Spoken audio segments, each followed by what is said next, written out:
Hi, welcome back. Today we're going to take a look at houses owned by Pandora, linked here from the Lake Superior Rares Fest site. There's actually two houses linked in this chain. They're both very much so worth taking a peek at. If you pop through the teleporter, you'll come out here and you can see some really desirable things right off the bat. We've got a spittoon here. This is, of course, a singing ball. Shattered crystal wisp fragments, and some old necro regs. There's a lot going on with these houses that I'm going to show you today on this video. Um,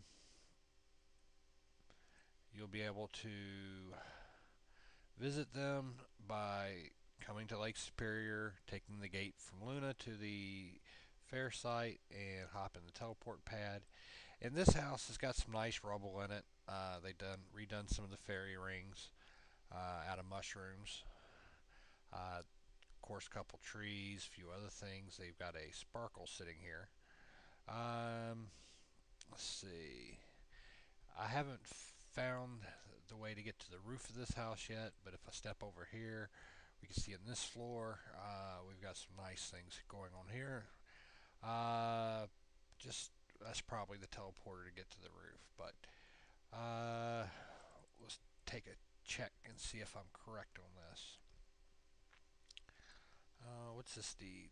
Yeah, Valentine's Bear. See where this takes us. This takes us to the roof. Here we've got a few more nice items. Some of them aren't so much as rares as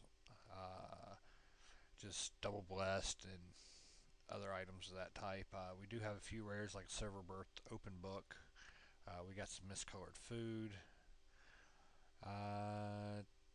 Old key rings, some of the new purified books of truth. There's a lot going on with this house too. We got some more rubble boat pieces.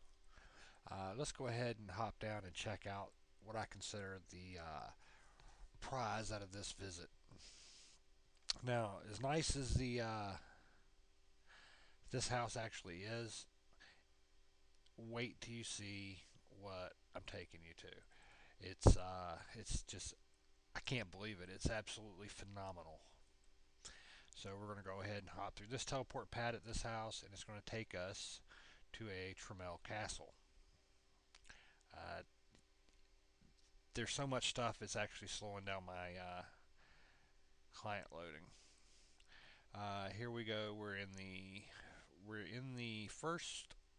the upstairs part of the castle, and they got these chests set up. You can't actually get into them, but there's plenty of stuff to look here and take a peek at. Uh, this this is really a very nice collection of stuff here, and they've built onto the roof part of the center part of the castle. They've set up rubble walls. They got some more items up here, but we'll be going up there in just a second. There's some really nice stuff. There's some Silver Birth blood, some more Silver Birth blood. This I find to be a pretty unique look. This is the hovering wisp. I like in the enhanced client how you get this little effect above it. There's actually a item that's out at the silent auction where it's got the abyssal colors instead of this, and it's really worth checking out. It's not cheap, but it's pretty freaking cool. Token of passage. We got some old lore keys. Some more nice rare items here, and let's see what they got downstairs. I haven't actually looked downstairs in this house. The owner actually took me on a slight mini tour at one point. Here we got a ceramic mug, black rock, hair dyes. We got a wig. Those are very desirable. Looks like a lot of it's bug colored items or old armor. And now that's pretty neat. You don't see those all the time. We got some Vesper Museum items. Now, for those of you who don't know, this isn't locked down because black rock does not decay. At least the small pieces do not decay.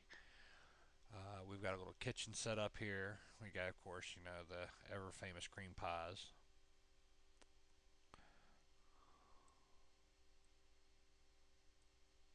Some off colored food. These used to be stealables out of chests. I'm pretty sure you can still do it if you can find a shop that's got them in the boxes. You'd unlock a strong box, pop the trap on it, and look in and steal stuff out. You got guard whacked a good bit doing it, but it was always interesting. There's a fork, I believe.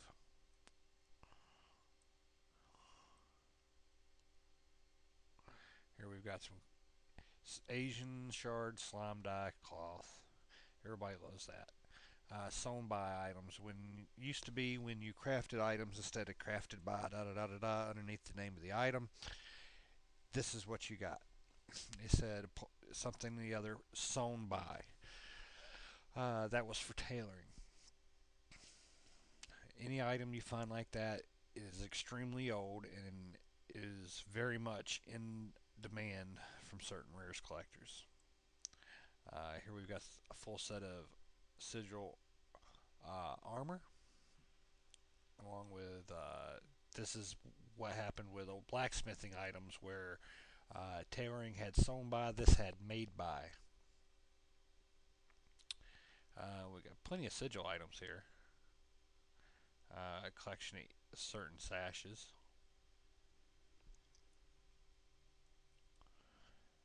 Let's see. That would be a slime dyed fancy shirt. We got a no draw tile sitting here.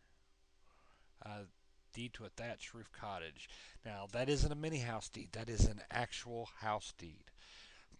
There's a couple for sale for the Rares Fest, but you cannot transfer them off the shard and you cannot place them in a bank box.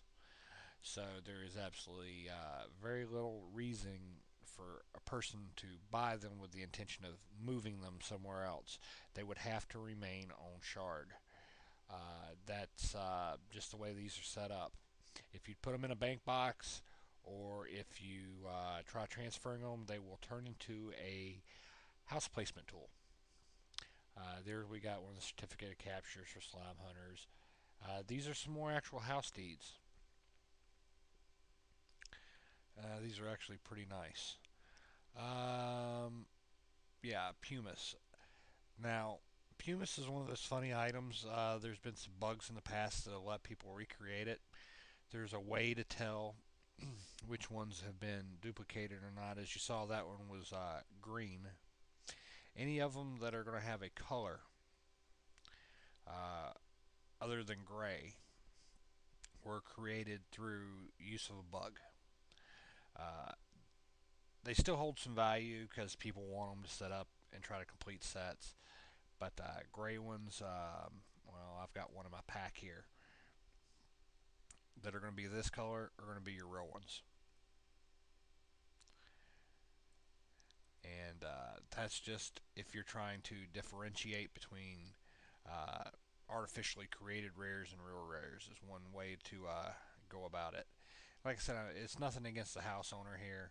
It's one of those things that some people they don't hold as much value, and people get them just to as placeholders and sets and everything else until they can acquire a real one.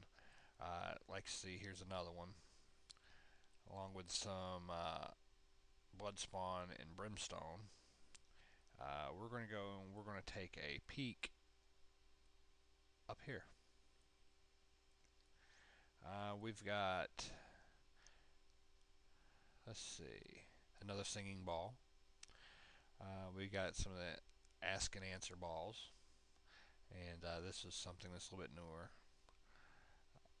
from an event, I believe. Of course, we got one of the glass daggers. Those were handed out. Someone's dagger is part of a quest.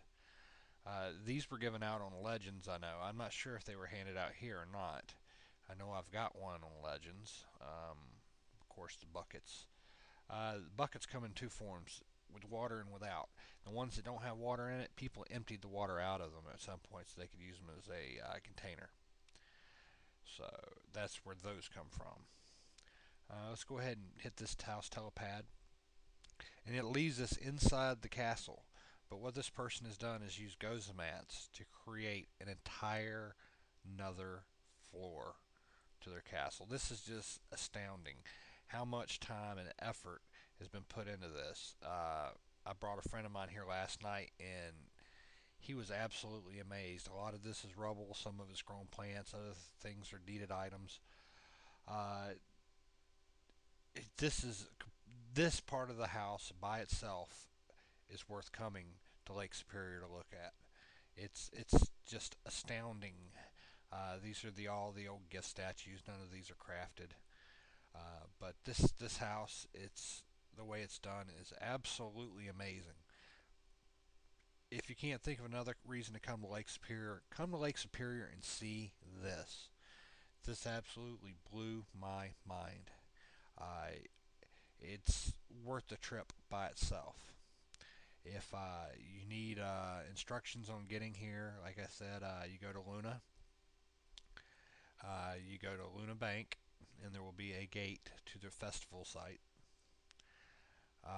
Once you get to the festival site, you will want to uh, go to the main vendor house, and there'll be a set of stairs at the back of the house. You go up on the roof, and there's runes marked down in front of teleport pads. Find the one named for Pandora, and then take the teleporters from the Takuno house here, and take the time to look through the Takuno house as well. It's absolutely worth checking out. Uh, so, without further ado, I'm going to let you folks get to exploring on your own a little bit. Like I said, please come over and visit. This is really, really some exceptional houses, not just in what they contain, but in their layout and design. And I really would like everybody to take the time to pop in and check them out. If you see the owners, tell them what you think of the place. They really appreciate it. And till next time, be safe and take care of one another.